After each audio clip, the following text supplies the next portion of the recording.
I'm Dan Brown from InvertedHourglass.com and welcome to a little bit of history. Now, firstly, I'd like to thank, as always, everybody who's listened to the previous shows. Without you, I don't think I would have ever found the motivation to create this first ever video episode. So, thank you all for making this possible. Let's take a look around. Now, you may be thinking, what on earth's going on here?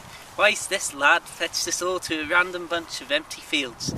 Well, believe it or not, I am currently standing on top of what used to be a thriving community.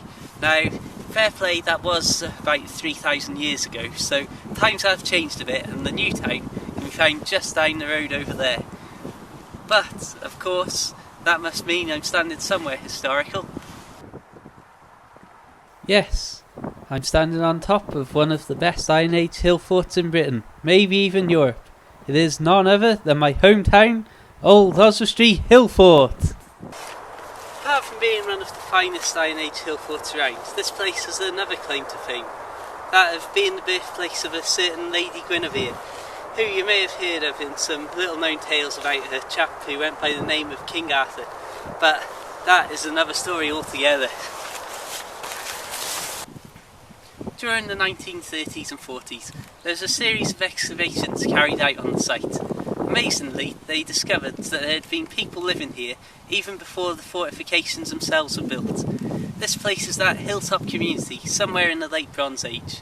Work began on the fortifications in 600 BC, and it's believed that from that point, right up until the Roman conquest, this hill provided a safe haven for the little town of Oswestry. The hilltop was unusually low for hill forts of the time, and perhaps this explains why we still have such incredible and well-defined remains today. The hilltop was encircled by 4 to 7 huge ditches that would have certainly slowed down any attackers. Even today, it's no small task to run from the bottom to the top and still have the energy and breath left to fight your enemies at the top. Back then, if you'd have been trying to scale this place, you would have been having arrows, stones, and I dread to think what else launched at you all the way. It must have been like some kind of nightmare vision of hell on earth. Now, however, at least, the worst foe you're likely to encounter will be an angry dog owner. Speaking of which...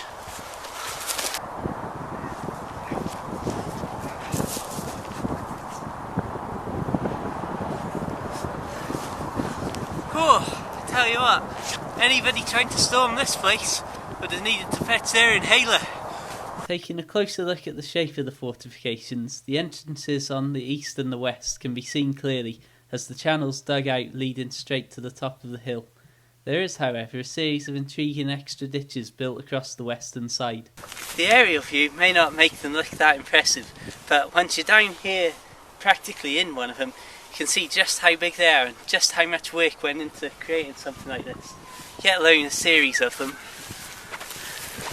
There are no other examples of these ditches to be found on any other Iron Age hill fort in Europe, and to this day nobody can say for certain what they were used for, but the most popular theories include the idea that they were water storage areas, pens for cattle, or maybe just an even more elaborate defence system. The only thing that we really can say is that with this being the only fort to have them, these ditches must have been a right posh affair and really impressed any visitors, or maybe even invaders.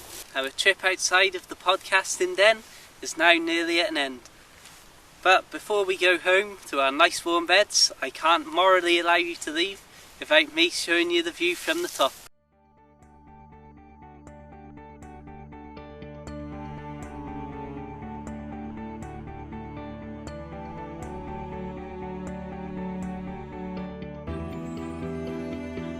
Well there folks, thank you very much for bearing with me on this little trip to Old Oswestry. The only thing left for us to do now is put on our backpacks, head for the long road home.